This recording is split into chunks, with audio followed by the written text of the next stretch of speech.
Yo, it looks like the TikTok ban is happening, y'all. It's set to take effect on January 19th, which is less than 2 months from today. And if TikTok is going bye-bye, I think you should at least know the monsters who did it. We need to talk about TikTok. TikTok, if you will, it is the 24/7 news channel of so many of our young people, and it's like Al Jazeera on steroids. In November of 2023, a recording was leaked of Jonathan Greenblatt, the head of the ADL, referring to TikTok as a problem that needed to be taken care of. We have a major generational problem. The issue in the United States of support for Israel is not left and right. It is young and old. And so we really have a TikTok problem, a Gen Z problem, that our community needs to put the same brains that gave us Tagli, the same brains that gave us all these other amazing innovations, need to put our energy toward this, like, fast. Now, one interesting side note here is that I came across an ADL report expressing frustration that they couldn't access TikTok's analytics the way they can with every other big tech company. Like, should they be able to do that? Anyway, now we're about a month into this war, and all these studies started coming out, making claims about the proliferation of anti-Semitism on TikTok. The most notable one from a statistician and tech executive named Anthony Goldblum. He tweeted out on November 30th that a study he commissioned concluded 30 minutes a day on TikTok makes someone 17% more anti-Semitic.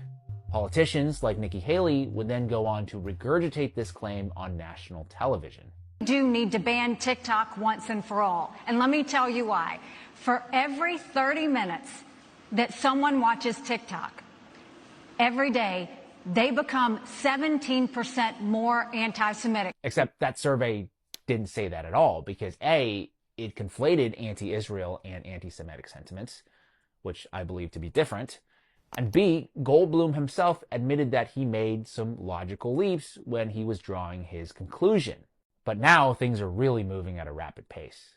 The next day, on December 1st, 2023, the New York Post reported that a group of 40 mostly Jewish tech leaders and business executives confronted TikTok CEO Shou Chew over their concerns about anti-Semitism and the allegedly disproportionate popularity of pro-Palestine videos on the app. One of those executives, Anthony Goldblum, the same Anthony Goldblum who we were just talking about. And from everything I understand, the meeting didn't go well in the sense that TikTok didn't commit to a kind of wholesale removal of pro-Palestinian or anti-Israel content. So from then on, the fight against TikTok pivoted from a kind of PR battle that we were just looking at to now laying the groundwork to push legislation through that would ultimately ban the app. In March of 2024, a bill was introduced in Congress, H.R. 7521, called the Protecting Americans from Foreign Adversary Controlled Applications Act, sponsored by Representative Mike Gallagher. Foreign adversary control of what is becoming the dominant news platform for Americans under 30.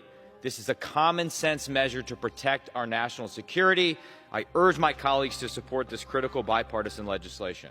The argument is one we've heard before. TikTok, owned by the Chinese company ByteDance, could pose a threat to U.S. national security by harvesting user data, and its algorithm could also be weaponized to, quote, brainwash Americans. Now, these concerns I do think are valid in a sense, but I think it's worth noting that companies like Facebook and Google engage in similar data collection practices, and then they would go on to sell this data to China. So China is getting the data anyway. But here's where things get really interesting. You start digging into Gallagher's largest campaign donors, and you uncover a story that goes far beyond data privacy or Chinese influence. Near the top of his donor list is AIPAC, the Israeli lobby. Here's a crazy statistic for you. Of the 500 plus members of Congress, only 33 members did not receive a donation from the Israeli lobby in the last campaign cycle. So essentially, when Israel wants something from America, they usually get it. Now, another contributor I want to draw your attention to, Palantir Technologies, which is a defense contractor co-founded by billionaire Peter Thiel. Palantir just happens to work very closely with the Israeli military, providing advanced surveillance and targeting software used extensively in their war on Gaza. And one of their consultants, a man named Jacob Hellberg, was responsible for writing the bill. Yeah, it's incredible. A defense contractor who profits off Israel's war were also the ones behind drafting a bill that would, in effect, stifle criticism of said war, which is a clear conflict of interest, no? At around the same time, the Jewish Federations of North America penned a letter to Congress urging lawmakers to ban TikTok due to anti-Semitism. Not one mention in their letter about China or data privacy. TikTok runs all sorts of videos that portray the Israelis acting towards the Palestinians in barbaric ways. And when young people see these videos on TikTok, they obviously become remarkably sympathetic to the Palestinians, and they think badly, to put it mildly, of the Israelis. So the lobby would like to shut down TikTok. On March 23, 2024, H.R. 7521 passed with largely bipartisan support. Looking back, I was fully expecting the bill to pass the House very, very quickly and easily, because there are a lot of bills that pass the House and don't make it through the Senate. The Senate is meant to slow things down. But 1 month later, on April 24th, the act passed in the Senate, again, with overwhelming bipartisan support, and was signed into law by Joe Biden on the following day.